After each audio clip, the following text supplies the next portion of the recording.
Cet acte du directeur de cabinet du ministère des Ressources animales et halieutiques lance la construction de l'abattoir industriel de volailles de Tiébissou. Pour les acteurs de la filière avicole et les autorités locales, il sonne la promotion de l'élevage de poulets dans la zone centre. Aujourd'hui, nous sommes à la porte de satisfaire un besoin.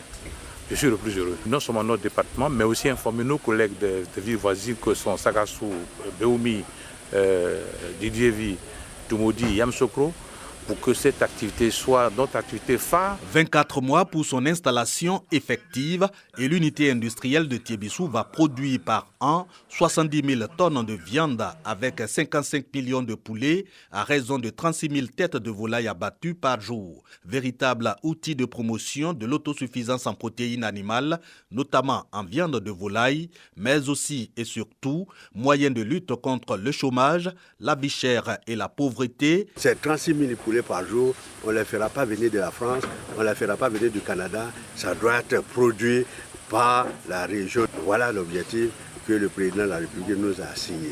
Produit ivoirien et consommer ivoirien. Elle fait partie des abattoirs industriels en cours d'installation sur toute l'étendue du territoire pour promouvoir l'aviculture. L'usine de Tiébissou va coûter 18 milliards de francs CFA à l'État et ses partenaires. Elle va générer environ 2000 emplois, dont 200 directs.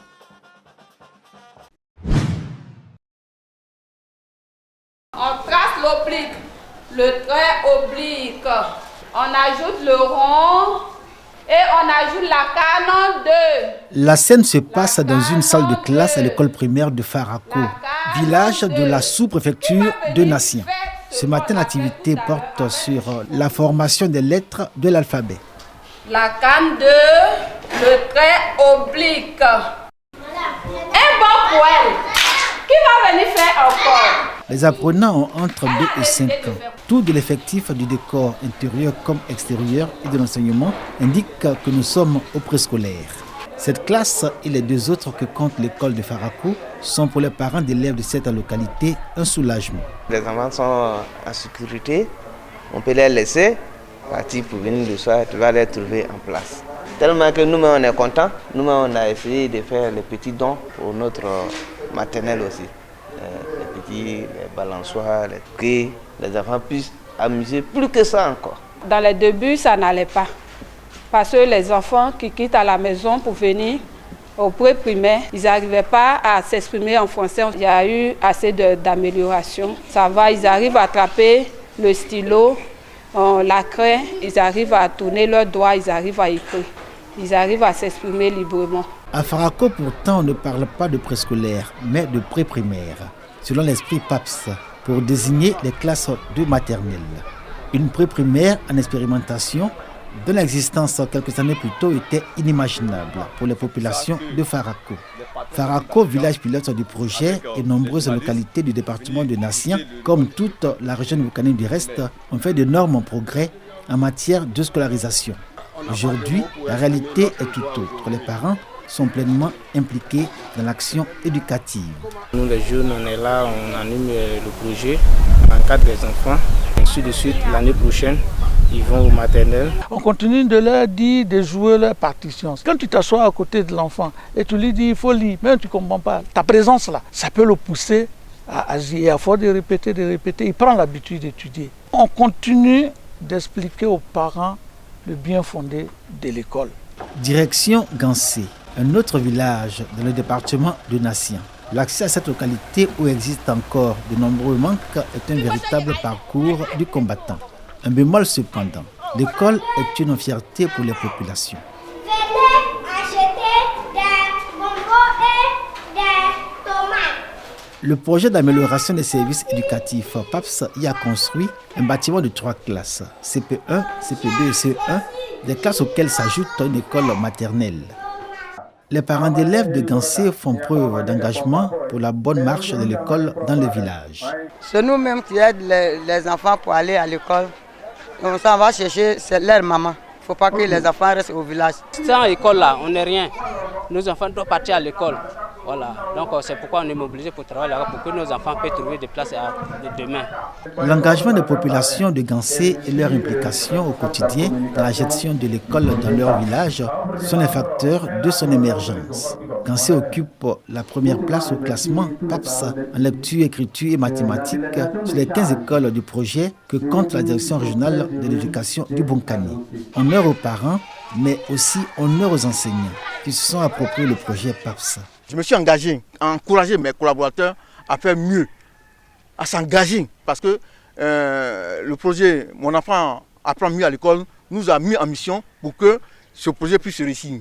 L'enfant qui est à la maison doit apprendre à lire à haute voix, comme il le fait en classe. Même si le père ne sait pas lire, mais il écoute l'enfant en train de lire. Et toujours, chaque jour, quotidiennement, l'enfant vient de lire. Le projet PAPS, dans son approche, permet un meilleur apprentissage de l'enfant, autant en mathématiques qu'en lecture-écriture. Il y a aussi les feux de mouche. Bientôt, les villageois mettront fin à cette pratique. J'apprécie le nouveau système PAPS. Autrefois, les enfants ne savaient pas lire ni écrire. Mais avec ce nouveau système, aujourd'hui, les enfants arrivent à écrire et à lire correctement. Aujourd'hui, on part de la lettre son pour arriver au mot-clé, et ainsi de suite. On fait une lecture syllabique. Ça a permis beaucoup d'avoir un grand nombre d'élèves qui savent lire. Il y a des techniques que le projet a envoyées qui permettent aux enfants de calculer plus facilement. L'année dernière déjà, l'école primaire de Gansé avait été classée 2e au plan régional. Les résultats de l'abnégation au travail des enseignants, motivés par la chaîne d'encadrement et à cœur d'amener les enfants à un apprentissage rapide, sanctionnés par leur parfaite maîtrise des mathématiques et de la lecture-écriture, respectivement par les méthodes du déchiffrable et du décodable. Nos enfants, hier, quand ils venaient au CP1, même bonjour, c'était quand même difficile. Il y a des enfants qui nous viennent de la maternelle, ils savent compter de 1 jusqu'à 20, 30, 40, 50. Et je pense que c'est là vraiment nous aide. Et puis, quand ils viennent, ils sont très éveillés. Et un enfant qui est éveillé, c'est le premier facteur d'apprentissage. Et je crois que tout ça aussi a contribué à notre sort. Gansé, un an auparavant, était 2e. Gansé a progressé. Cette année, Gansé occupe la première place. La chaîne d'encadrement et notamment les conseillers pédagogiques ont fait un travail énorme. Ils se sont appropriés tout ce qu'on leur a dit concernant ce projet-là et on a atteint ces résultats-là. Donc un travail remarquable de ce conseiller-là. Un travail également remarquable des enseignants.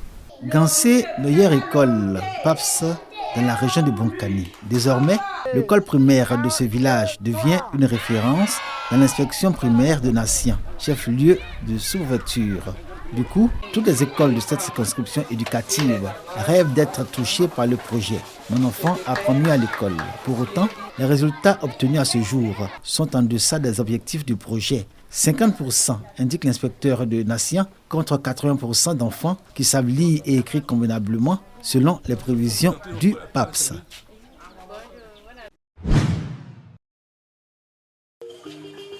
Renforcer les liens de fraternité, de solidarité et de paix entre les membres de la communauté Miniaka pour contribuer au développement du pays d'accueil à travers la promotion de leur patrimoine culturel. Tels sont les objectifs du peuple Miniaka vivant en Côte d'Ivoire. Pour relever ce défi, les membres de cette communauté se sont réunis au sein de l'UMASI, Union des Miniaka et Amis de Côte d'Ivoire. L'organisation naissante vient de tenir sa première assemblée générale constitutive autour du thème « Prise de conscience de son identité culturelle ». Assemblée au cours de laquelle Traoré Youssouf est désigné président de l'UMASI pour un mandat de 5 ans. Les autres Mienga qui n'ont pas d'abord compris, et moi mon priorité c'est pour les faire venir. Il faut qu'on soit une seule famille. Je suis très émue, je suis vraiment contente. On a mis notre président aujourd'hui et on espère qu'il va nous aider à améliorer tout ce qu'on a comme petits soucis dans notre communauté. Parrain de cette cérémonie, le représentant du directeur général de la RTI a traduit le soutien et l'engagement de Fosseni Dambélé à accompagner l'UMASI dans ses actions sociales et de développement. Le directeur général de la RTI, qui est un homme d'abord de culture, m'a demandé de livrer aux différents acteurs de l'Union des Miniakans et Amis de Côte d'Ivoire son soutien d'abord ces encouragements et les amener à persévérer dans cette voie, celle du renforcement de la cohésion sociale et militer davantage pour une paix durable en Côte d'Ivoire. En marge de cette Assemblée générale, des membres de cette communauté ont reçu des diplômes d'honneur et de reconnaissance pour leur contribution et leur dévouement à la promotion du vivre ensemble. Le bureau exécutif national de l'UMACI compte 15 membres